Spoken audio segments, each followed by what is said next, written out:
LPG সিলিন্ডারের নিচে যে গর্তগুলো থাকে, এই গর্তগুলো কি শুধু বাতাস চলাচলের জন্য নাকি আপনার জীবন বাঁচানোর জন্য? আর টুথপেস্টের টিউবের পেছনে যে রঙিন দাগ থাকে, সেগুলো কি সত্যিই আপনার স্বাস্থ্যের সঙ্গে সম্পর্কিত?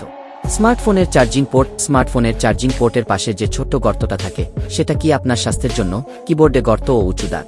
কিবোর্ডে কেন শুধু এফ আর জে বাটনে উঁচু দাগ থাকে, বাকি বাটনে কেন থাকে না? আর সবচেয়ে মজার ব্যাপার হলো, আপনার তারযুক্ত ইয়ারফোনে কেন একদিকের তার ছোট আর আরেক দিকের তার লম্বা হয়? এর সব উত্তর আছে, কিন্তু ভিডিওর একেবারে শেষে যাকে এতক্ষণ আপনি গুরুত্ব দিচ্ছিলেন না, ভিডিওর শেষে তাকেই নতুন চোখে দেখতে পাবেন। সে মানুষ আপনার চিন্তা ও দৃষ্টিভঙ্গি বদলে দেবে। তাহলে শুরু করা যাক ভিডিও। নাম্বার 1, আমাদের সবারই একটা এলপি সিলিন্ডার থাকে, কিন্তু তুমি কি কখনো তার নিচের গোলাকার স্ট্যান্ডটা খেয়াল করেছ? সিলিন্ডারটা যদি অনেকক্ষণ মাটিতে পড়ে থাকে, তাহলে নিচে আর্দ্রতা বা পানি জমে যেতে পারে। যদি এই পানি আটকে যায়, তাহলে মরিচা ধরতে পারে বা সিলিন্ডার বিপজ্জনক হয়ে উঠতে পারে। কিন্তু নিচের ছিদ্রগুলোর কারণে বাতাস ভেতরে বাইরে যেতে পারে, ফলে সিলিন্ডার মাটিতে আটকে যায় না এবং নিরাপদ থাকে। আর শুধু তাই নয়, যদি অল্প পরিমাণ গ্যাস লিক হয়, তাহলে এই ছিদ্র দিয়েই তা বাইরে বেরিয়ে যেতে পারে, অর্থাৎ ভিতরে গ্যাস জমে থাকে না। নাম্বার 2, 1979 সালে যখন মানুষ প্রথমবার চাঁদে গিয়েছিল, তারা তাদের পায়ের ছাপ চাঁদের মাটিতে রেখে এসেছিল। প্রশ্ন হলো, সেই ছাপগুলো কি এখনো আছে? হ্যাঁ, এখনো আছে, কারণ চাঁদে বাতাস, পানি বা আবহাওয়ার পরিবর্তন নেই, তাই সেগুলো মুছে যায়নি। নাম্বার 3, তুমি কি কখনো ফোনের পেছনে থাকা ছোট গর্তটা দেখেছ? অনেকে ভাবে এটা শুধু ডিজাইনের জন্য, কিন্তু না, এটা হলো নয়েজ ক্যান্সেলেশন মাইক্রোফোন। যখন তুমি ব্যস্ত জায়গায়, যেমন রাস্তায় বা ভিড়ে ফোনে কথা বলো, এই ছোট মাইক্রোফোন চারপাশের শব্দ, যেমন বাতাস, ট্রাফিক বা মানুষের আওয়াজ ধরতে পারে এবং সেটা কমিয়ে দেয়। এর ফলে তোমার কণ্ঠ আরও পরিষ্কারভাবে শোনা যায়। তাই এই ছোট মাইক তোমার কলিং অভিজ্ঞতাকে অনেক উন্নত করে তোলে। নাম্বার 4, তুমি কি কখনো টুথপেস্ট টিউবের পেছনে থাকা ছোট রঙিন চৌকো দাগটা দেখেছ? কখনো লাল, কখনো নীল, কখনো সবুজ। অনেকে ভাবে এই রং দেখে বোঝা যায় টুথপেস্টে রাসায়নিক আছে নাকি প্রাকৃতিক উপাদান, কিন্তু এটা পুরোপুরি ভুয়া কথা। আসলে এই রঙিন দাগের কাজ হলো প্যাকেজিং মেশিনের সংকেত দেওয়া। মেশিন যেন বুঝতে পারে কোথায় টিউব কেটে সিল দিতে হবে। এর সঙ্গে তোমার স্বাস্থ্যের বা টুথপেস্টের মানের কোনো সম্পর্ক নেই। তাই পরের বার কেউ বলে ওই রঙের টুথপেস্ট খারাপ, তখন হাসো আর বলো, তুমি মানুষ, মেশিন না। দাঁত ভালো রাখতে রং নয়, ঠিকভাবে ব্রাশ করাটাই আসল ব্যাপার। নাম্বার 5, আগে ক্রেডিট কার্ডের নম্বরগুলো উঁচু করে লেখা থাকতো, এখন কিন্তু সব সমতল প্রিন্টেড। অনেকে ভাবে প্রযুক্তি পিছিয়ে গেছে, কিন্তু আসলে আমরা আরও এগিয়ে গেছি।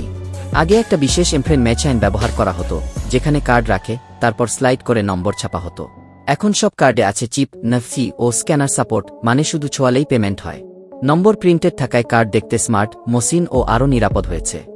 নাম্বার 6, তুমি কি জানো, অনেক স্থানীয় দোকানে বিক্রি হওয়া সাধারণ তালা একাধিক চাবি দিয়ে খোলা যায়।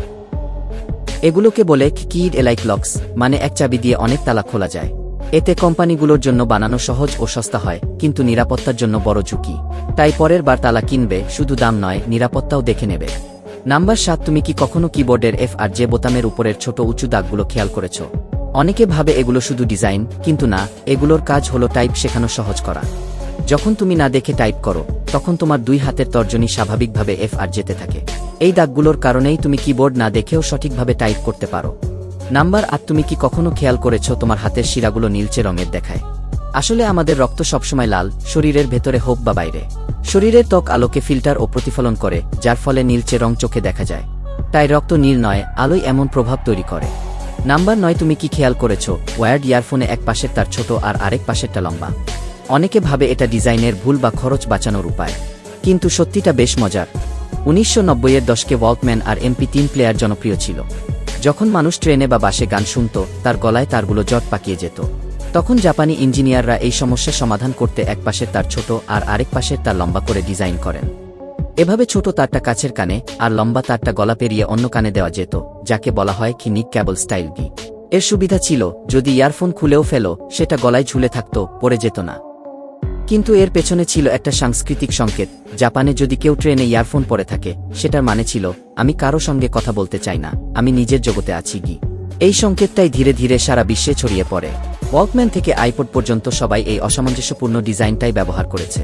মানে এটা কোনো ভুল নয়, বরং একটি ভেবেচিন্তে করা নকশা।